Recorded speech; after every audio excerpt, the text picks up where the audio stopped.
Hi, and welcome to this episode of John's Model Kit Review.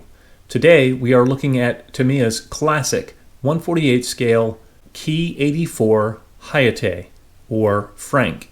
The kit number is 61013. And this kit has been around from probably the 1970s. It's a very basic kit, and it is still readily available today. In this review, we're going to take a look at the instructions. We're going to take a look at the finished built-up kit here. I'll also talk about some of my weathering techniques that I did on this plane, and then I'll give my conclusions at the end, and we'll answer the question, is this kit still worth building? Is it still worth putting on the shelf? When this kit was originally produced, it was state-of-the-art in the model making industry. And it was very realistic. It didn't have toy-like features such as moving ailerons or retractable landing gear.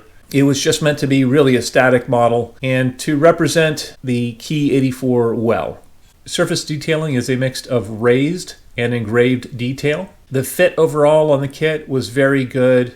And we can go through the instructions quickly here. It's got a very basic interior in the kit, and that's honestly why I chose to put the pilot figure in the kit. There's not much sidewall detail. The seat is very basic. It looks toy-like unless you have something in there. Step 2 covers the engine. Step 3 is just assembling the fuselage and putting the decal in for the instruments and the engine in place. Step 4 covers the wings and the tail planes and a couple of other details in the cockpit, the front of the engine cowling and the top of the engine cowling. Step 5 covers landing gear and the optional fuel tanks. It also covers the oil cooler.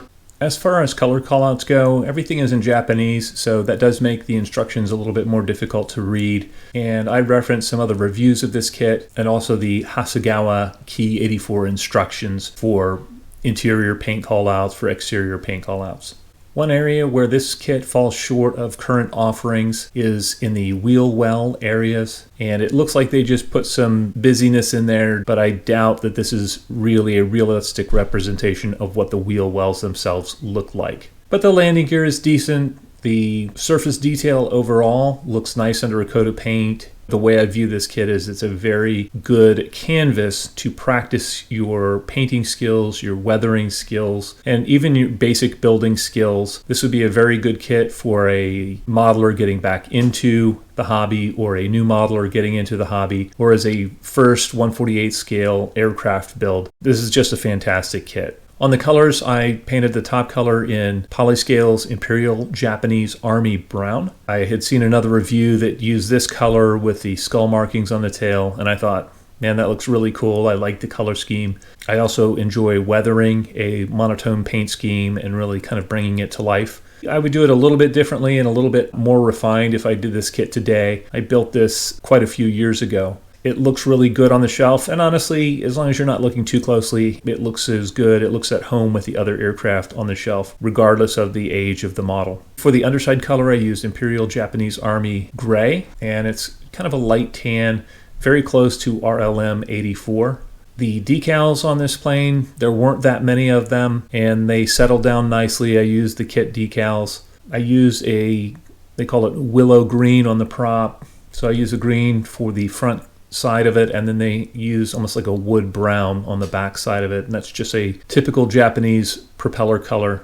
I've got a picture here of the pilot figure, and I did my best to detail that as nicely as I could. It kind of adds some busyness to the cockpit, and it hides the very basic seat and lack of detail in the cockpit there. Clear parts on this kit fit very nicely. The cockpit, you can do it open or closed, and you can pose it either way, and it looks good either way. The transparencies are thin, they're clear, and they look nice. I'm not a fan of the decal-only instrument panel, but that was common on these older classic kits. There are 5 different marking options included in this kit, and most of them are the Imperial Japanese Army Green over Imperial Japanese Army Gray. There is an all-silver plane as well, but the Japanese paint schemes were generally pretty simple during the war. For the weathering, I used a mix of artist pastels on panel lines, and for exhaust staining, I used some oil-based silver for chipping around the maintenance panels and other areas. And I tried to vary things. I also used some oil-based paint underneath to show the oil streaking underneath. I used a semi-gloss clear coat on this one. To me, it's a little bit on the shiny side. I would probably tone that down. If I did this again, I would make it a little bit more towards the flat side of things. It looks more flat on the shelf than it does in the pictures. The pictures, I have to use very bright lighting to get good photos, and it really makes it seem shinier than it is in person. In conclusion, I really had a lot of fun building this kit. I really had a lot of fun trying to turn out an old, very basic kit well.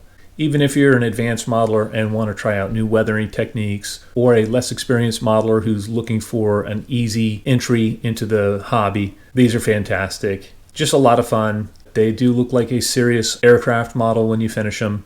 As I said earlier, the Hasegawa Ki-84 is a much more accurate, much more realistic model of the Ki-84. And if you want the best that's currently available, I would certainly steer you in that direction. But if you want a cheap, easy weekend slammer, this is a good one.